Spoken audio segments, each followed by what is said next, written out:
परम आदरणीय भारत के परिवारजन, नमस्कार। आज हम जिंदगी की बात में प्रेम, लव, अहंकार को कैसे तोड़ देता है, इस बारे में भी बात शेयर करूंगा। विश्व विख्यात दार्शनिक चिंतक भगवान रजनीश ओशो ने प्रेम की अनगिनत पहलुओं पर खूब वाद विवाद कर उसका विश्लेषण किया है। अंधभक्तों की भीड़ उनसे बहुत सारे सवाल प्रेम की वजह से आने वाली कठिनाइयों, पारिवारिक रिश्तों में दरार और जीवन में होने वाली उलझनों को लेकर ही किया है। इसके लिए उसके प्रत्येक बिंदु को अच्छी तरह से समझना होगा। एक तो प्रेम दुख के साथ आता है, मतलब कठिनता से आता है।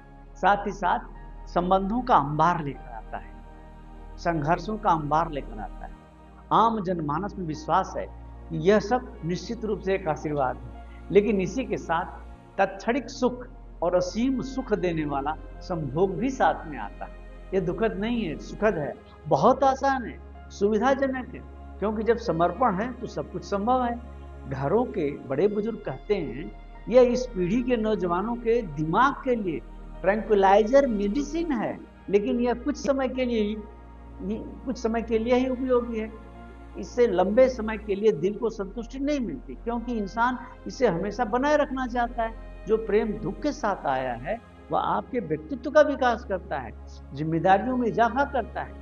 प्रेम आपको अंदर बाहर हर तरह से आमूल चूल परिवर्तित कर देता है, एक नए रूप में, नए जन्म की तरह स्थापित करता है। अगर दुख के प्रति नजरिया बदल जाए तो ज्यादातर लोग प्रेम में उतरने के लिए उद्यत हो जाएंगे। एक बड़ी संख्या इसी पर आबादा हो जाएगी कि बिना दुख का प्रेम है, चलो इसमें कूद जाएं, कुछ भी परेशानी नहीं है। ऐसे में हमारी और समाज के लोगों की जिम्मेदारी है कि जब प्रेम पैदा हो तो उसमें हर तरीके से उसका स्वागत करें, इज्जत दें, सहयोग करें, उसमें अंश मात्र भी विरोध की स्वर न फूटे। प्रेम जब आता है तो अहंकार टूट जाता है, दूर चला जाता है। जब तक एक प्रेमी दूसरे प्रेमी के सामने समर्पण नहीं करता, झुकता नहीं, तब तक प्रेम की सर्किट पूरी नहीं होती है। प्रेम का करंट जिंदगी में आता ही नहीं, प्रेम सफल ही नहीं होता। प्रेम की जड़ में जो मुख्य समस्या आ जाती है कि प्रेमी युगल समय और परिस्थितियों को ध्यान में रखते हुए धीरे धीरे समझौता कर लेता है, एग्रीमेंट कर लेता है कि आप मुझे चोट मत पहुंचाओ, मैं तुम्हें चोट नहीं पहुंचाऊंगा। इसी समझौता एग्रीमेंट के सहारे प्रेम विवाह में एक सामाजिक संस्कार के रूप में तब्दील हो जाता है। यही तो है विवाह। फिर प्रेमी जोड़ा व्यवस्थित हो जाते हैं।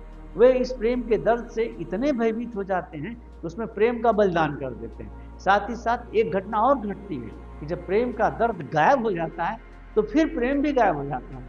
यह प्रेम इंसान के अहंकार को तोड़ देता है। इसलिए बहुत से लोग कभी प्रेम नहीं करते, क्योंकि उनके अहंकार का टूटना ही उन्हें बहुत दुख देता है। तब यही कहते हैं कि प्रेम दुखद है। वे जिंदगी में प्रेम का चुनाव वर्णन नहीं करते, जिंदगी भर पशुवत बने रहते हैं। वे कभी इंसान नहीं बनते। जिनमें प्रेम की कोई जगह ही नहीं होती, वे कभी प्रेम की सर्वोच्चता ऊंचाई पर पहुंचते ही नहीं। उनको इस बात का कोई इल्म नहीं होता, ध्यान ही नहीं होता। यही लव प्रेम ही आदमी को एक अच्छा इंसान बनाता है। यही उसे जानवर की श्रेणी से ऊपर उठाकर बेहतर मनुष्य, बेहतर इंसान बनाता है। भगवान रजनीश ओशो ने मनुष्य के जीवन में एक प्रयोग किया। वे कहते हैं कि यदि आप क्रोधित होकर कोई चीज नष्ट करना चाहते हो, तो किसी तरह की हिंसा करना चाहते हो, तो उसी समय, उसी क्षण एक व्यवहारिक प्रयोग करो। आप अपने किसी दोस्त को, अपनी पत्नी को, या अपने बच्चों को, या किसी अपने प्रिय संबंधी को प्रेम करने लगो। वैसे तो यह एक ड्रामा टाइप का लगेगा कि आप एक्टिंग, अभिनय कर रहे हो, लेकिन इंसान का मन जो यांत्रिक भी है, यंत्र की तरह भी काम करता है। ऐसी परिस्थिति आते ही यह मन यंत्रवत प्रेम में सरोबार हो जाता है और प्रेम की पिपासा बढ़ जाती है। उसी समय जिंदगी जीने का नजरिया बदल जाता है। खुशहाल जिंदगी की गाड़ी पटरी पर चढ़। जय हिंद, जय भारत के लोग, नमस्कार।